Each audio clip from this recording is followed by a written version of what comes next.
नमस्कार दोस्तों, स्वागत है आपका आज फिर एक नई कहानी में। मैं घर से गुस्से में बड़बड़ाते हुए निकल आया था और बस स्टैंड की तरफ बढ़ने लगा।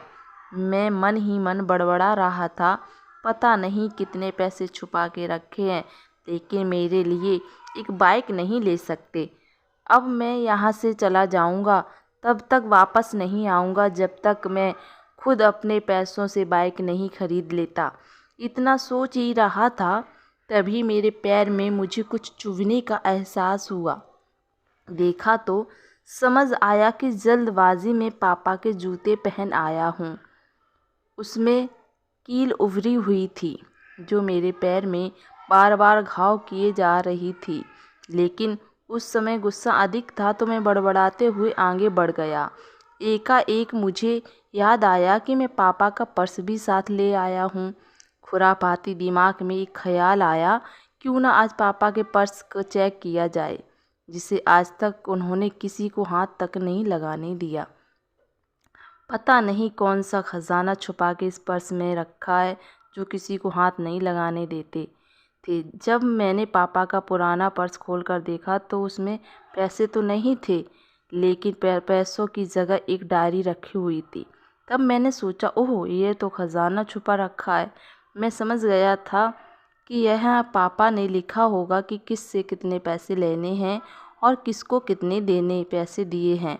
लेकिन मैं गलत था। जब मैंने उस छोटी सी डायरी का पहला पेज खोल कर देखा तो वहाँ पर जो लिखा था वह थोड़ा सीरियस कर देने वाला था। डायरी में जो लिखा था उसे पढ़ने के बाद मेरे चेहरे पर जो एक्सप्रेशन थे यह गायब हो चुके थे, क्योंकि डायरी में ऐसा कुछ नहीं था जैसा मैं सोच रहा था। वहाँ पर उन पैसों का हिसाब लिखा हुआ था जो अलग अलग कार्यों के लिए अलग अलग लोगों से उधार लिए गए थे। उस लिस्ट में कंप्यूटर के नाम के भी पैसे लिए गए थे। कुछ यूँ लिखा था, 50,000 बेटे के कंप्यूटर के लिए। यह वही कंप्यूटर था जिसे मैं आज तक यूज़ कर रहा हूँ, लेकिन मुझे यह पता नहीं था उस कंप्यूटर को ख़रीदने के लिए पैसे कहाँ से आए थे। लेकिन आज पता चल रहा था। मुझे आज भी याद है जब मैंने पहली बार कैमरे के लिए जिद की थी, जो मेरे पापा ने मुझे 2 हफ्ते के बाद मेरे बर्थडे पर ला दिया था, जिसे देखकर मैं बहुत खुश हुआ था। और मुझे खुश देखकर मुझसे कहीं ज़्यादा खुशी थी तो वही थे पापा। अब मेरे चेहरे से गुस्सा एकदम गायब हो चुका था। जब मैंने आगे का पन्ना पलटा तो मुझे कुछ इच्छा लिखी हुई थी। पहली जो इच्छा थी, लिखा था अच्छे जूते पहनना। यह बात मेरी कुछ समझ नहीं आई। तभी मेरा पाँव अचानक सड़क पर पड़े हुए पानी पर जा पड़ा और तभी मेरे पाँव में कुछ गीलीपन होने का एहसास हुआ। जब मैंने जूते उतार कर देखा तो तला टूटा हुआ था। यह देखकर मुझे डायरी में लिखी बात याद आ गई।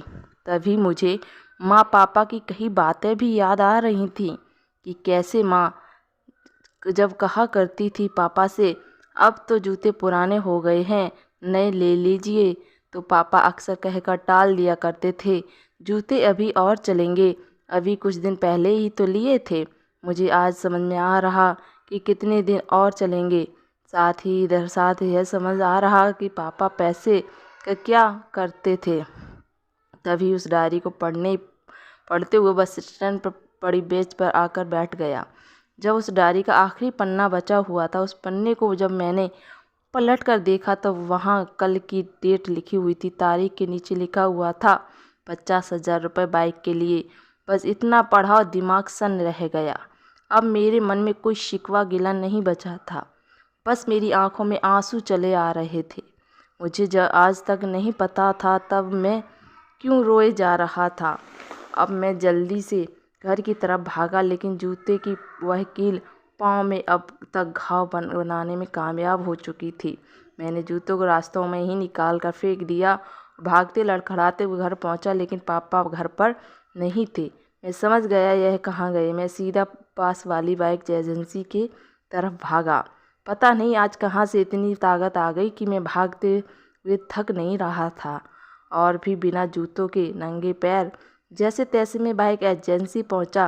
पापा वहीं थे। मैंने पापा को दौड़कर गले लगा लिया और मेरी आंखों से आंसू रुकने का नाम नहीं ले रहे थे।